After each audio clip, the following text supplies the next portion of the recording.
देश के महानगरों में कोरोना की तीसरी लहर रफ्तार पकड़ रही है। कहीं केस रोजाना डबल हो रहे हैं तो कहीं बहुत तेजी से बढ़ रहे हैं। देखिए यह सावधान करने वाली रिपोर्ट।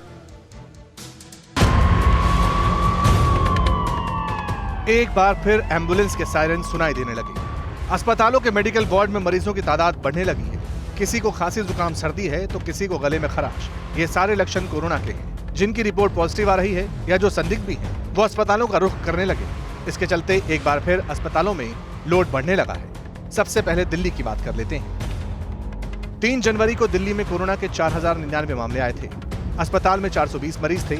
ऑक्सीजन सपोर्ट पर 124 मरीज मौजूद थे। वेंटिलेटर की 7 मरीजों को जरूरत पड़ी। तब वहां 8609 बेड अवेलेबल थे। 4 जनवरी को राजधानी में 5481 नए मरीजों को पता चला। तब अस्पताल में मरीजों की संख्या 531 हो गई। 168 मरीज ऑक्सीजन सपोर्ट पर थे। 14 को वेंटिलेटर सपोर्ट की जरूरत पड़ी। तब 8511 बेड खाली थे। 5 जनवरी की बात करें तो दिल्ली में 10,665 लोग संक्रमित मिले। अस्पताल में मरीजों की तादाद 782 तक पहुंच गई। 140 मरीजों को ऑक्सीजन थेरेपी दी गई। 22 मरीज वेंटिलेटर के सहारे थे। चूंकि सरकार ने बेड्स की संख्या बढ़ा दी, इसलिए कहा गया कि 9,692 बेड्स अवेलेबल हैं। 6 जनवरी को दिल्ली में 15,097 मरीज कोरोना पॉजिटिव निकले। अस्पतालों में मरीजों की संख्या 1091 पहुंच गई, जबकि 211 मरीज ऑक्सीजन के सहारे हैं। 24 मरीज वेंटिलेटर पर हैं। इसी तरह दूसरे मेट्रो सिटीज में भी अस्पतालों के बेड्स में मरीजों की संख्या में इजाफा हुआ। 2 जनवरी को मुंबई में 503 मरीज भर्ती थे। 3 जनवरी को अस्पताल में मरीजों की संख्या 574 हो गई। 4 जनवरी को कोरोना के 834 मरीज अस्पताल में एडमिट हुए। 5 जनवरी को 1218 नए मरीज अस्पताल में भर्ती हुए। इस हिसाब से अस्पताल में मरीजों की तादाद में 142% इजाफा हुआ। लेकिन डॉक्टरों का कहना है कि घबराने की कोई बात नहीं, बेड्स बहुत खाली है। जरूरत पड़ी तो और सेंटर खोल देंगे। बाकी जो एडमिट होने वाले हैं वो या तो थोड़ा डर के मारे हो रहे हैं, उनको लग रहा है नंबर बढ़ रहे हैं, या उनको लग रहा है कि शायद बाद में बेड मिलेगा नहीं मिलेगा, इसलिए वो आते हैं, भर्ती होते हैं। लेकिन दूसरे या तीसरे दिन वो भी डिस्चार्ज होके जा रहे हैं, बिकॉज बहुत ही माइल्ड सिम्टम उनको है। सीटी स्कैन भी करवा के देख रहे हैं, उसमें भी हमको कुछ नहीं मिल रहा है। सो ये एक तरह का अपर रेस्पिरेटरी ट्रैक्ट जो होता है, ऊपर तक का इन्फेक्शन है। लंग का इन्वॉल्वमेंट अभी तक ऐसे पेशेंट में ज्यादा नहीं हुआ है।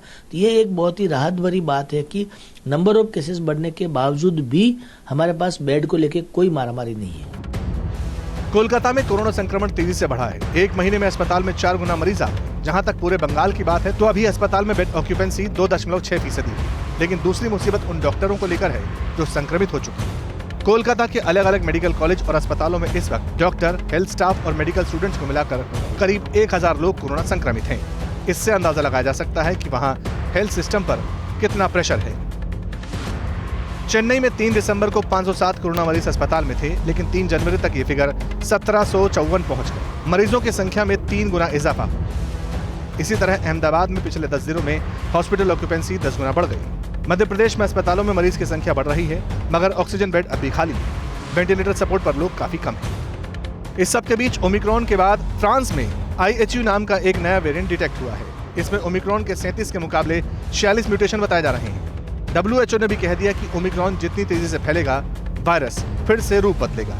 इसलिए आगे क्या होगा, वायरस का भविष्य किस तरह की तस्वीर दिखाएगा, इसे लेकर कुछ कहना मुश्किल है। इसीलिए हम आपसे बार बार कहते हैं, गुजारिश करते हैं कि सावधानी बरतिए, संयमित रहिए, कोविड प्रोटोकॉल्स का पालन कीजिए। कोरोना धर्म नहीं देखता, जात नहीं देखता, अमीर गरीब ऊंच नीच नहीं देखता। कोरोना सिर्फ मौका देखता है, लेकिन आप उसे मौका मत दीजिए। बस इतना कीजिए, जब कभी दफ्तर से, बाजार से घर लौटिए तो इतना ख्याल जरूर रखिए, कहीं आपके साथ कोरोना आपके घर तो नहीं जा रहा। भूलिए मत, कोरोना अभी जिंदा है।